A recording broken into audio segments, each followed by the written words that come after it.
Good afternoon, good afternoon, good afternoon. Thanks for tuning in to VCR. We got the tapes rolling on another cigar review for you folks here today. Today we're going to be smoking the OSOK and Rojas Las TEJANOS. OSOK standing for One Shot, One Kill, and Rojas, we're all familiar with him. I believe I smoked a One Shot, One Kill OG Chacal, I believe is how you pronounce that, sometime back, and it was, if memory serves, a great cigar. Taking a look at the cigar, the first thing you're going to notice that it is very tightly packed. It has a richly colored chocolate brown wrapper, a very fine tooth, almost like wet sanding sandpaper. The foot is partially closed. It has what appears to be a double, if not triple cap, well executed. The band is very glossy, so much so that when you saw likely the opening, it was probably hard for the camera to focus. So the band imagery, it has a State of the Texas with kind of a bandana print. As I said, it's very glossy. It has a jet black and what is best described as probably a coppered orange in color for the lettering and also some of the imagery and graphics there.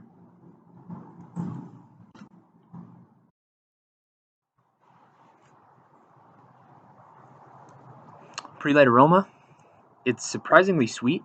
Notes of almost a damp hay, cream, cocoa from the foot, almost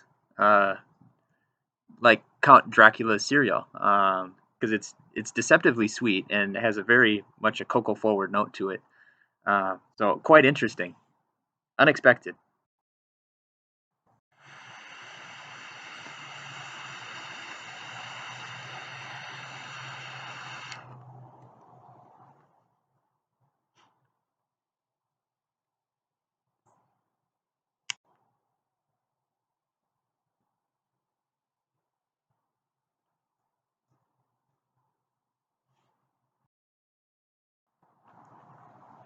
Wow.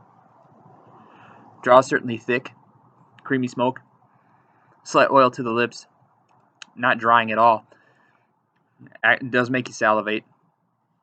The first notes, wood, really a white bread, and certainly a white pepper.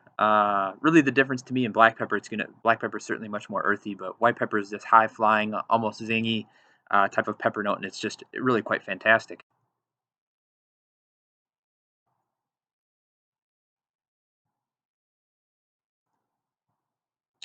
Some quick facts: it uses a Mexican San Andreas wrapper, and the binder is Nicaraguan Corojo, and I am certainly a Corojo fan. The Camacho line of those, they're just a fantastic smoke if you haven't tried it already.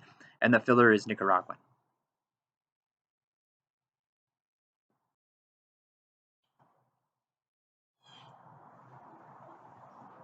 All right, over an inch in, if you guys can see that here. The flavors have really settled into a creamy cocoa, a slight grain, and the white pepper is still hanging on from the beginning.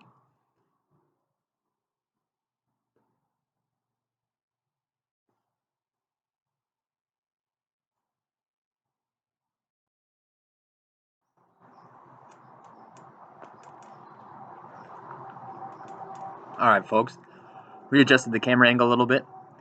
The sun decided to show up. We're happy to have it.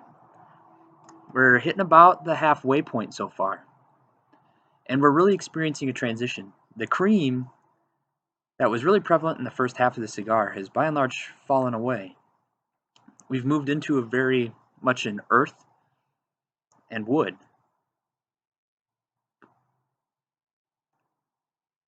There's a little something here building at the back of the throat,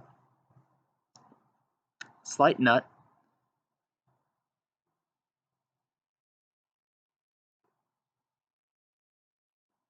I guess the best way to really sum this up is we kind of had dessert first. It went from sweet, now moving into a savory.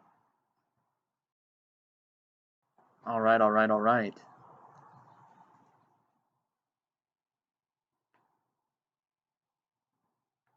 We're getting to the point where we have to undress this little guy, take the band off. Notes are still primarily wood, earth, dry cocoa.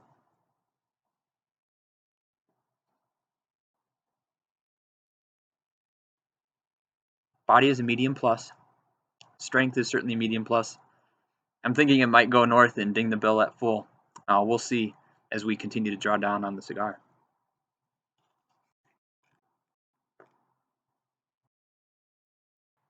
All right. Got about an inch here, winding down at the last third, coming to a close. The cream joins back in, which is fantastic as it kind of softens some of the edges of what now is really an earthy coffee and a wood note. The construction throughout this entire smoke has been fantastic, something that you'd come to expect from both OSOK as well as Rojas.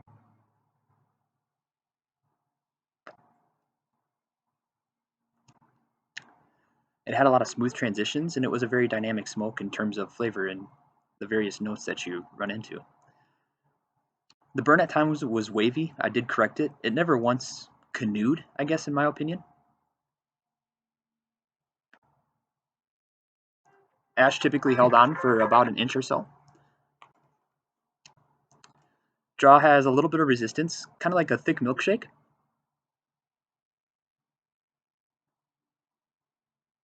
Smoke has been dense and oily throughout the entire smoke. Strength maintains about a medium plus. It didn't really hit full for me.